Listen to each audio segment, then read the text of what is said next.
Your bank account doesn't start with your paycheck. It starts with your philosophy. The way you think about money, about time, about value, that's what determines the size of your financial future. You can hand two people the same opportunity, the same job, the same income, but if one has a poor philosophy and the other a wealthy one, their outcomes will be worlds apart. One will always end up broke, no matter how much he earns, while the other will steadily grow his fortune, even from modest beginnings. The difference isn't in the economy, or luck, or timing. It's in how they think. When I was young, I used to complain that things were hard, that opportunities were scarce, and that life wasn't fair. I blamed circumstances for the balance in my wallet. But then I met a mentor who changed everything for me. He said, "It's not the amount of money that's the problem, it's your philosophy about it." I didn't understand at first. He explained that poor people see money as something to spend.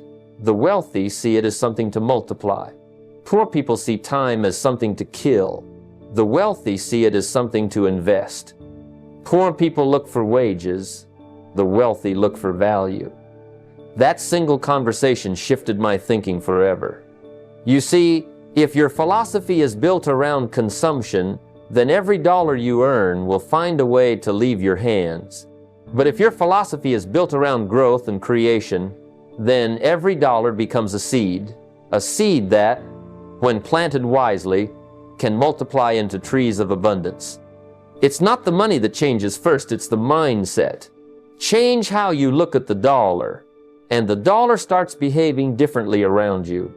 Money is attracted to the mindset that respects it, protects it, and uses it with intention. I often tell people, don't wish for more money, wish for more wisdom.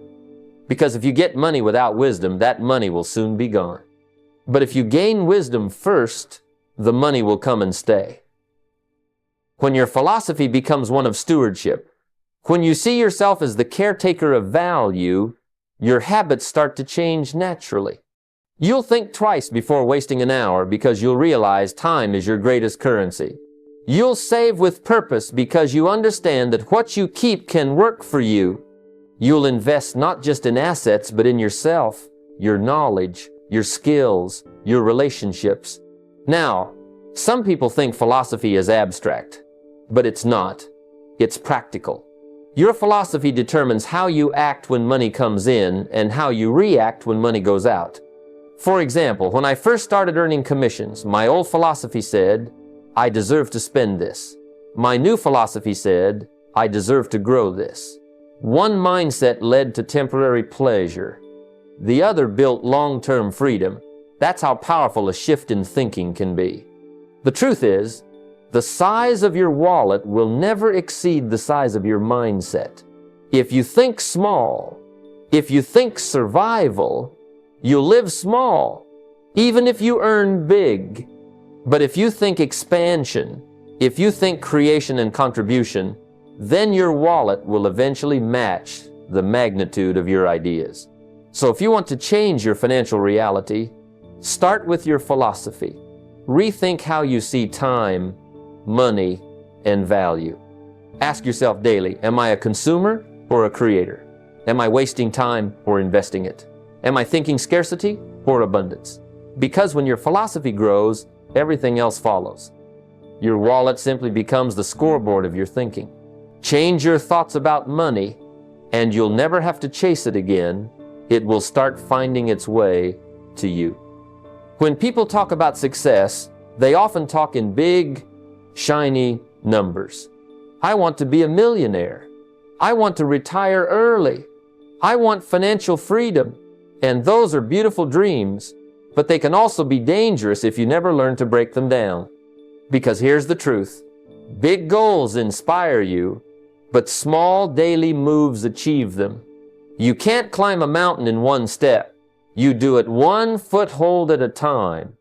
The same is true for building wealth. It's not one giant leap. It's thousands of tiny, deliberate steps taken with discipline. When I first started setting goals, I made the mistake most people make. I would write down these grand ambitions, and then I'd wait for something magical to happen. But nothing did. I thought maybe I needed better luck, or a better job, or a better economy. Then my mentor said, "You don't need any of that. You just need a better plan." He told me, "Don't set goals you can't measure. Take that 10-year dream and turn it into something you can touch every day." So let's take that example, $1 million in 10 years. Sounds impressive, right? But the question isn't what you want, it's how you'll get it. When you break it down, $1 million over 10 years means about 100,000 a year. That's around 8,000 a month. That's roughly 2,000 a week. And if you go even further, it's just under $300 a day. Suddenly, that giant, intimidating dream becomes something tangible, something you can plan around. Now, of course, you might not be able to save or earn that full amount daily right now. That's okay. The point isn't perfection, it's progression. Start with what you can do today. Maybe it's saving $10, reading one chapter, or learning one new skill that increases your earning potential. Because every small step compounds. Success isn't one big act of brilliance. It's consistent action applied over time. When I was broke, I didn't rebuild my finances overnight. I started with the small things, saving a few dollars a week, listening to one tape a day, writing in my journal each evening. Those weren't dramatic actions, no fireworks, no applause, but they were bricks. And brick by brick, those small disciplines built a foundation strong enough to hold wealth later on. You can't cheat that process. You can only participate in it one day at a time. You see, most people fail not because their goals are too big, but because their daily actions are too small, or worse, non-existent. They dream without discipline. They plan without progress. But the successful, they reverse engineer their dreams. They take that massive vision and slice it into something that fits into their calendar. They say, "What can I do today that gets me closer to that 10-year vision?" It's amazing what happens when you think that way. The impossible becomes manageable. Your energy shifts because you no longer feel overwhelmed, you feel organized. You stop waiting for a lucky break and start designing your own success one day at a time. So here's the rule: dream in decades, plan in years, act in days. Your vision gives you direction, your small steps give you momentum. And momentum, once built, is almost impossible to stop. Every day that you take a small, intentional action toward your goal, you're casting a vote for the person you're becoming. Remember, success is never built in the future. It's built in the present through the habits you practice right now. The question is not, can I earn $1 million? The question is, can I be faithful with today's $10, $20, or $100? Because if you can manage the small numbers with discipline, the big ones will come naturally. The miracle of wealth begins the moment you turn your dream into daily motion. Dreams are wonderful. They give you something to look forward to, something to reach for. They keep your imagination alive. But dreams alone don't build wealth. Standards do. Dreams are like the horizon. They show you where to go. Standards are the steps that actually take you there. Dreams are what you want. Standards are what you insist upon. And that's the dividing line between the wealthy and everyone else. The poor dream of riches. The rich build habits around unbreakable rules. When I first started out, I had dreams, plenty of them. I dreamed of financial freedom, time with my family, a better house, a better car. But my dreams stayed dreams for years because I hadn't built any standards to support them. I had goals like I'll save more or I'll work harder. But those were just wishes dressed in nice language. Then one day my mentor said something that changed everything. He said, "If you want to change your life, stop making promises and start setting standards." That hit me hard. I realized that my dreams were floating, but my standards would anchor them. A standard is something that doesn't depend on how you feel or what the day looks like. It's a rule you live by.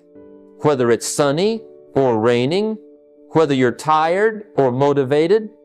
A dream says, I hope to save money this month. A standard says, I save 15% of every paycheck no matter what. A dream says, I want to read more. A standard says, I read 30 minutes every day before bed. Standards create structure, and structure builds discipline. Discipline, in turn, builds results. You see, the difference between those who build wealth and those who just talk about it isn't luck, it's consistency. Millionaires aren't consistent because they're special. They're consistent because they've built standards that eliminate decision fatigue. They don't wake up every day wondering if they should save or spend. They've already decided, their philosophy is fixed, their rules are clear. They live by principle, not by emotion. I remember when I was trying to get out of debt, I made one new rule for myself. I would never again let a month go by without saving something, even if it was just a few dollars. That one rule changed my entire mindset. Suddenly, I stopped waiting for extra money to start saving, and I started finding money in places I used to waste it. I cut small expenses, redirected small wins, and before long, those small savings turned into investments. That was the moment I stopped dreaming about wealth and started building it. Think of it this way. Dreams need energy, but standards create momentum. When your dream collides with discipline, success becomes inevitable. Without standards, you'll always be negotiating with yourself. You'll always say, I'll start next month, or I'll save when I make more. But with standards, the conversation ends. You've already decided who you are and how you operate. You don't need to ask yourself, should I do this? The answer is already built into your rules. The people who live by standards don't have to rely on motivation, and that's what makes them unstoppable. They understand that wealth isn't a mood, it's a method. The beauty of standards is that once they're set, they start to shape your behavior automatically. You'll make better choices not because you're inspired, but because it's simply who you've become. So ask yourself, what are the rules you live by when it comes to money, growth, and time? Do you save first or spend first? Do you invest regularly or only when it's convenient? Do you protect your hours like you protect your wallet? The answers to those questions will tell you everything about your future. Dreams are where wealth begins, but standards are where it's built. Don't just hope to become wealthy. Decide that you must, because when your standards rise, your results can't help but follow. If there's one lesson that separates those who build lasting wealth from those who chase it endlessly, it's the quiet, patient art of compounding. Most people think wealth is something you chase down with speed, something you grab through luck, timing, or a big break. But real wealth doesn't arrive with noise or fireworks. It builds in silence. It grows quietly, behind the scenes, through small, consistent actions that compound over time. Compounding is the law of steady growth, the force that turns ordinary effort into extraordinary results if you just give it enough time and discipline. I learned this lesson the hard way. Early in my career, I was always in a rush. I wanted results now, this month, this year. I'd start a project, get impatient, and jump to the next one before the first had time to grow. My mentor looked at me one day and said, "You're pulling up your seeds to check if they're growing. Leave them in the ground." That hit me. Because that's what compounding really is. It's trusting the process of growth. You plant, you water, you wait. You don't see much at first, but the roots are forming. Then one day, The results seemed to explode out of nowhere, but it was never out of nowhere. It was compounding all along. You see, compounding works everywhere, not just with money. It's the same with learning, discipline, relationships, and habits. You read 10 pages a day, and in a year, you've read a dozen books. You save a few dollars every week, and in a few years, you've built the foundation for financial independence. You practice one skill daily, and suddenly, people call you talented. Compounding takes the small and makes it mighty, but it only rewards those who respect time. The impatient never experience compounding's magic because they keep resetting the clock. Most people underestimate compounding because it looks boring at first. The results come slowly, almost invisibly. You invest, you save, you work, and for a while, it feels like nothing's happening. That's when most give up. But the wealthy, they know that the early stage of compounding is the test. It's the price of admission. They understand that slow growth doesn't mean no growth. They've learned to trust the curve, that invisible line that eventually bends upward, sometimes dramatically, after years of quiet effort. When I began saving and investing, I started small. There was no miracle, no sudden riches. But month by month, something powerful began to happen. My money started earning money, and then that new money earned more money. That's when I realized compounding doesn't just grow your wealth. It multiplies your effort. It rewards patience more than intelligence. It's like planting an orchard. You don't plant a tree today and eat fruit tomorrow, but keep tending to it, and soon you'll have more fruit than you can eat, and seeds enough to plant a whole new field. The secret to compounding is consistency. You can't do it once in a while. You can't save 1 month and skip the next. You can't read one book and call yourself educated. Compounding is a reward for those who stay the course. It demands belief that what you're doing, though it seems small, matters in the long run. That belief separates the builders from the wishers. So learn to love the quiet seasons, the days where growth is invisible. That's where the real magic happens. The world celebrates sudden success, but the truth is, almost all success is compounded success. Years of quiet persistence that finally became visible. If you're patient, if you're consistent, if you trust the small disciplines repeated daily, then compounding will do the heavy lifting for you. Because wealth doesn't need to shout to prove itself. It grows in silence, quietly, predictably, beautifully, until one day it speaks for itself. Most people make the mistake of believing they'll become disciplined once they have more money. They say, when I start earning more, I'll start saving, or when I finally have enough, I'll learn how to invest. But that's not how it works. You don't wait for wealth to build habits. You build habits to attract wealth. Discipline is the foundation, and it must come first. If you can't manage $100, you won't manage $10,000. The size of your paycheck doesn't change your habits, it magnifies them. Whatever you do with little, you'll do with much. I remember the time I was broke, not tight on money, truly broke. I was working hard, paying bills, just getting by. My mentor sat me down and said, "You don't need more money, you need better habits." That was hard to hear. I thought the problem was the lack of money. But he was right. Even when I had a few extra dollars, they slipped through my fingers. No system, no plan, no vision. I spent to feel better, not to build better. That day I decided to start practicing wealth habits, even with my small income. I began with the 7-0-1-0-1-0-1-0 rule. Live on 70%, save 10%, invest 10%, and give 10%. At the time, it seemed impossible. I thought, I barely have enough to cover my expenses. How can I save? But I reminded myself, if I couldn't save when I had little, I wouldn't save when I had more.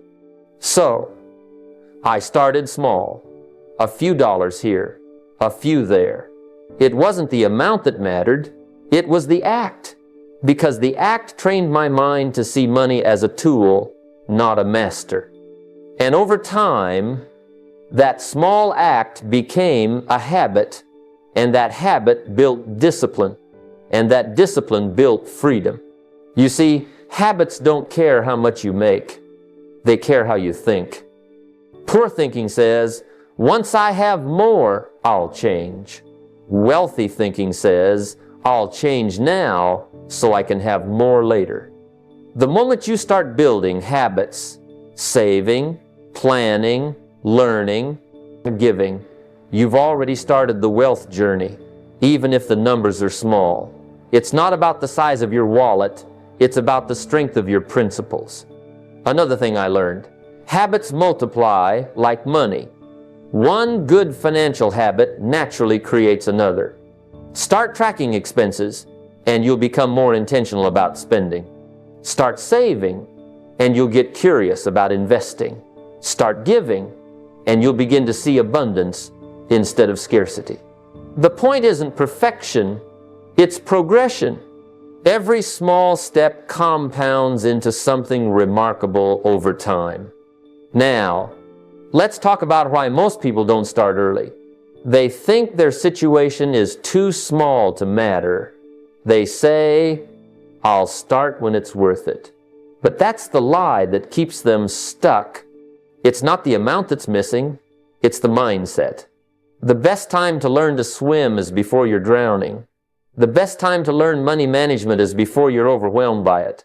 Wealthy people don't suddenly wake up disciplined. They practice discipline when no one was watching, when the numbers were small, when the sacrifices seemed silly. They trained their habits before the pressure was high, and when the opportunities came, they were ready.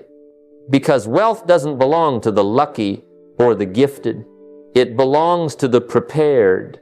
So start now with what you have. Build the habit, not the excuse. Manage your few dollars like they're many, and one day they will be. Because wealth doesn't come to those waiting for the right moment. It comes to those who are becoming the right person. One of the greatest lessons I ever learned about money in life is this: the difference between the broke and the wealthy isn't intelligence, opportunity, or even luck. It's patience. The broke buy comfort, the wealthy buy freedom. Every dollar spent on indulgence today is a dollar stolen from your future. The poor ask, what can I buy right now? The wealthy ask, what can this money become if I give it time? That simple shift, from instant gratification to long-term vision, separates those who struggle from those who prosper. When I was young, I wanted things right away. A new car, fancy clothes, the best gadgets. I thought success meant looking successful. I learned the hard way that every time I bought comfort, I traded a piece of my future. I was working hard, yet never moving forward. My mentor said to me, if you can't wait, you'll always work for those who can. That hit me like a brick. He was right. Impulsiveness keeps you in the cycle of earning and spending, but patience breaks it. Delaying pleasure doesn't mean denying yourself happiness. It means choosing a better kind of happiness, one that lasts. When you skip the new phone and put that money into an investment, it might not feel exciting today, but 10 years later, it's not just a phone you own, it's a piece of freedom. You start to realize that pleasure bought on impulse fades quickly, but pleasure earned through discipline grows stronger with time. We live in a world that glorifies immediate reward. You can buy now and pay later, eat fast and feel good instantly, scroll endlessly for quick hits of entertainment. But all those little pleasures come with invisible chains: debt, distraction, dissatisfaction. The wealthy understand this, so they flip the equation. They say, pay now, play later. They invest the early years in discipline, so the later years can be lived on their terms. The poor do the opposite. They play now and pay for the rest of their lives. I remember saving for my first investment when I could barely afford it. Every friend I had was buying new things, taking vacations, spending freely. I was saving, studying, sacrificing. And at that time, it felt like I was missing out. But a few years later, when my investments began to work for me, I realized I wasn't missing out. I was catching up to freedom. The same friends who had spent every dollar now had nothing to show for it but memories and bills. I had assets that worked while I slept. That's the trade-off. Temporary comfort versus permanent peace. And that's the secret. Freedom is the ultimate pleasure, but it must be purchased in advance. You don't stumble into financial independence. You buy it through small acts of restraint. The discipline to save when you could spend. The wisdom to invest when you could indulge. The maturity to think decades ahead when others are thinking only of the weekend. So the next time you're tempted to buy something you don't need, ask yourself, is this comfort worth my freedom? Because the truth is, every impulse purchase is a little theft from the life you're capable of living. Wealthy people don't avoid pleasure. They simply delay it until it no longer costs them their independence. And when you finally reach that point, when your money works, when your time is your own, when you no longer have to trade your life for bills, that's when you understand what true pleasure feels like. Because the sweetest luxury of all isn't owning things, it's owning your freedom. There's a powerful truth about money that most people never learn early enough. If you only work for wages, you'll always trade time for money. But if you work for equity, your money will one day work for you.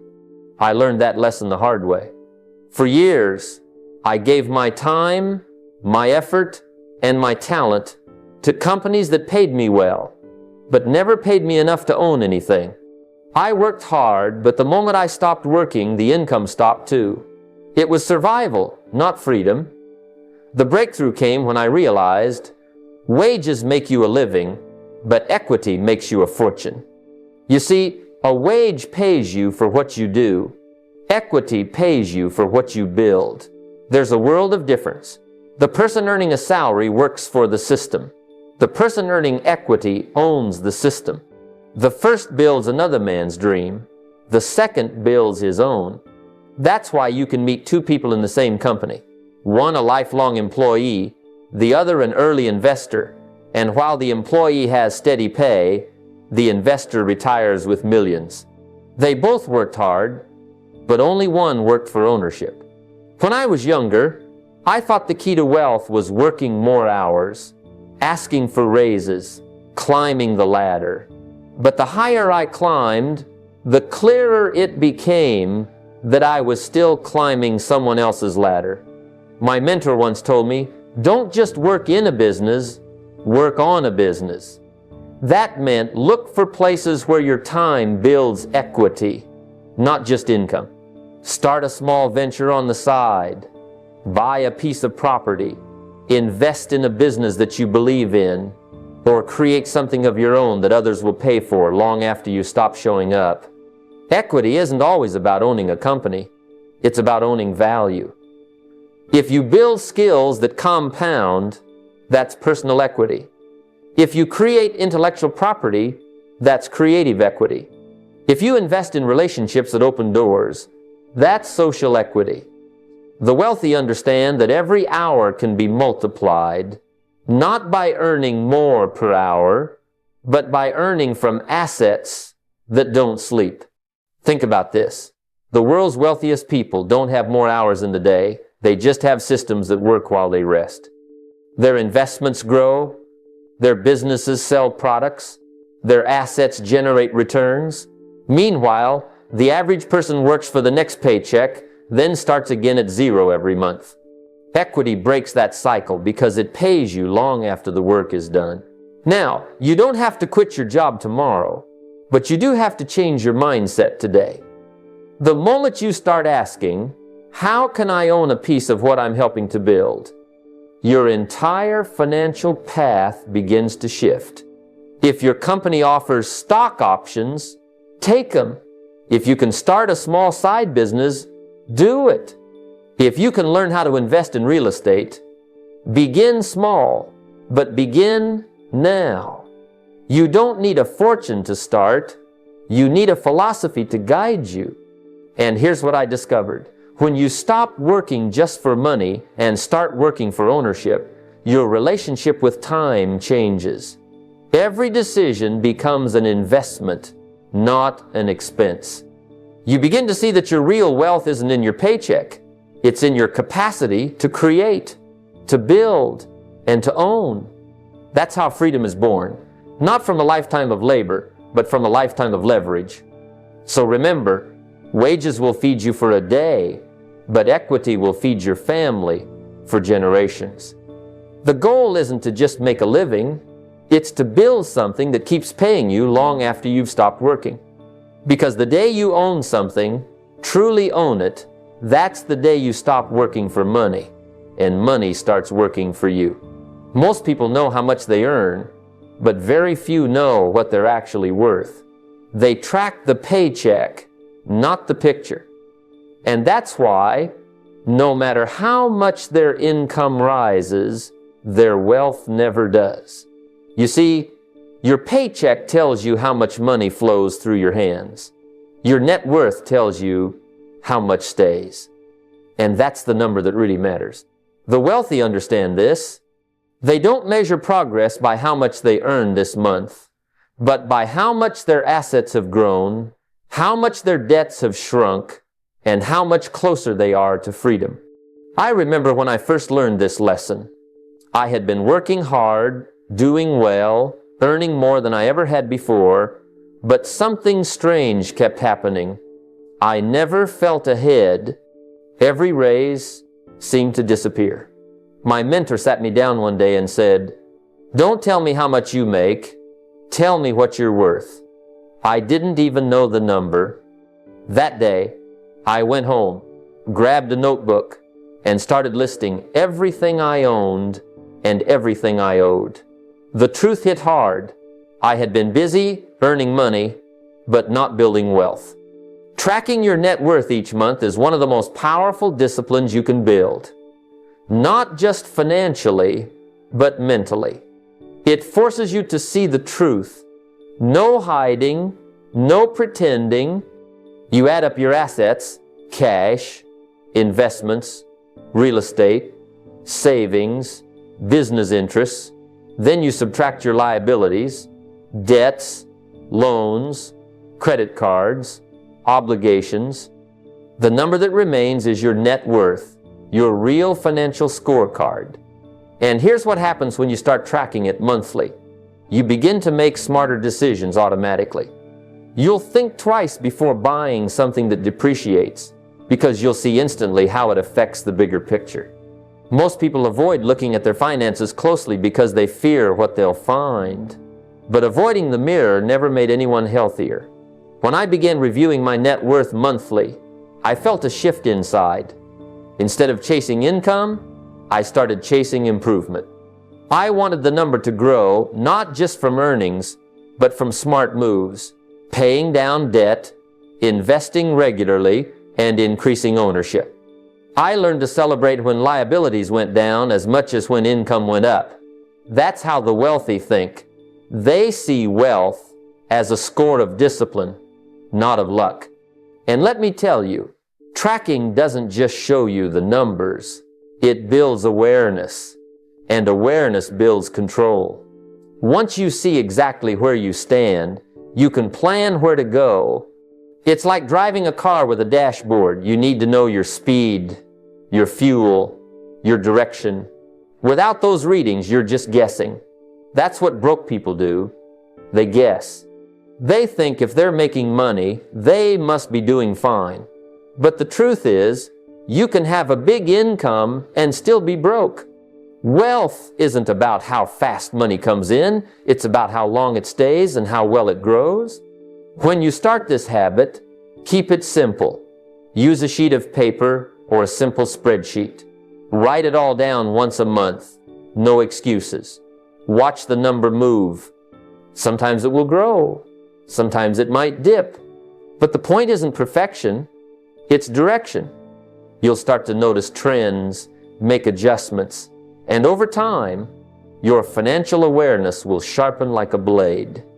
Before long, that awareness turns into confidence, and that confidence turns into mastery.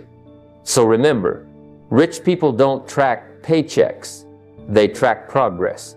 They know exactly where they stand every month, not because they're obsessed with money, but because they respect it enough to measure it.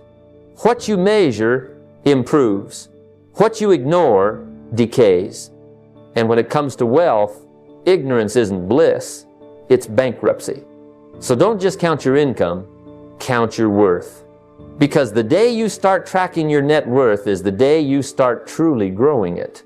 One of the biggest shifts you can make in your financial life is to stop thinking in prices and start thinking in percentages. Most people look at money in terms of numbers. It's only $5. It's only $50. It's only one dinner out. But that kind of thinking keeps you broke. The wealthy see money differently. They don't just ask, how much does this cost? They ask, what percentage of my income, my investments, or my future does this represent? That simple shift changes everything because it pulls your focus from the present moment to the bigger picture. I remember when I first started earning a little more than I needed. I'd stop at the cafe each morning, grab a coffee, maybe a pastry, a few dollars here and there. I thought, I'm working hard. I deserve this. One day, my mentor asked, how much does that coffee cost you? I told him $5. He smiled and said, no, it's costing you a fortune. Then he showed me the math. $5 a day, 30 days a month, 12 months a year, that's $1,800 gone, invisible. Invested at even a modest return, that same money could have grown into tens of thousands over the years. That conversation changed how I saw everything I bought. From that day on, I trained myself to see not just the price tag, but the long-term cost, the percentage of my financial potential being traded for momentary pleasure. You see, the wealthy think in percentages because they understand leverage. They know that every dollar saved or invested compounds. When you view money as a percentage of your total income or future wealth, you start to make decisions with precision, not emotion. For example, if you make $50,000 a year, that same $5 coffee represents a small daily indulgence, but about 1.3% of your monthly income over time. Now, if 1% of your money disappears every day without thought, how far do you think you'll get toward financial freedom? Not far. It's not that you can never have the coffee, it's that you must become conscious of its cost in context. I used to tell audiences, it's not about how much something costs, it's about what it costs you. When you buy something unnecessary, you don't just lose money, you lose opportunity. The opportunity for your dollars to work, to grow, to create freedom later. The wealthy understand that every financial decision carries a ripple effect that extends years into the future. They know that a small percentage redirected into investments, savings, or skill-building compounds into wealth over decades. So start training your mind today. When you're tempted to spend, don't just ask, can I afford this? Ask, what percentage of my freedom am I giving up for this? That's a powerful question. It changes impulse into intention. If you start to see every purchase in proportion to your goals, your spending will naturally align with your vision. You'll discover that wealth isn't just built from big decisions, it's built from thousands of tiny, conscious choices made daily. The truth is, money has no emotion. It simply follows your habits. Thinking in percentages builds awareness, and awareness builds control. Once you control your perspective, You control your outcomes.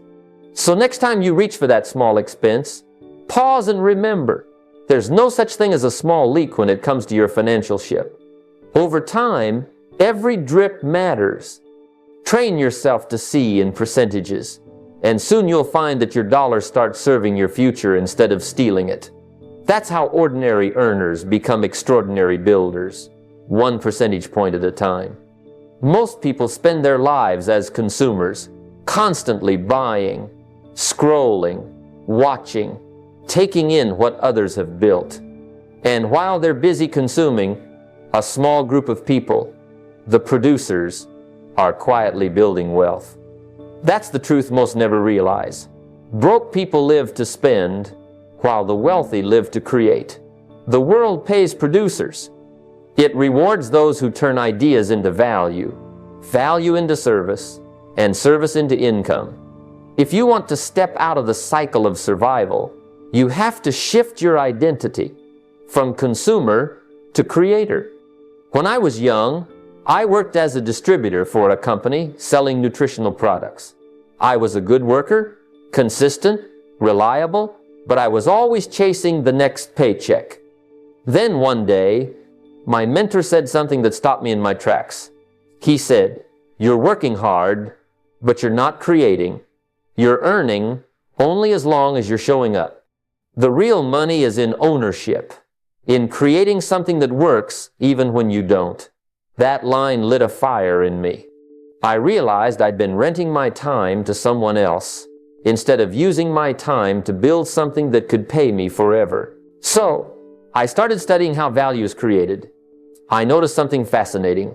Every dollar in circulation started with someone's idea, a product, a book, a tool, a service. Somebody had to create it first. The wealthy aren't lucky, they're resourceful.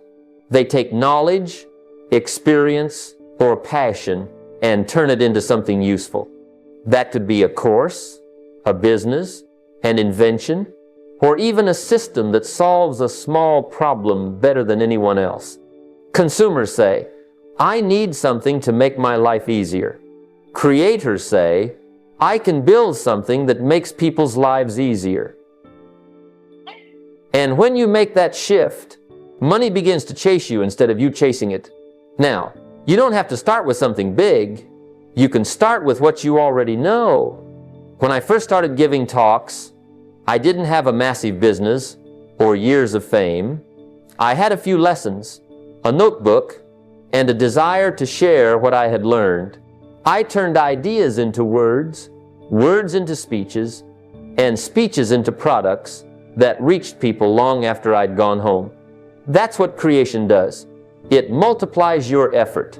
You do the work once, and it pays you many times.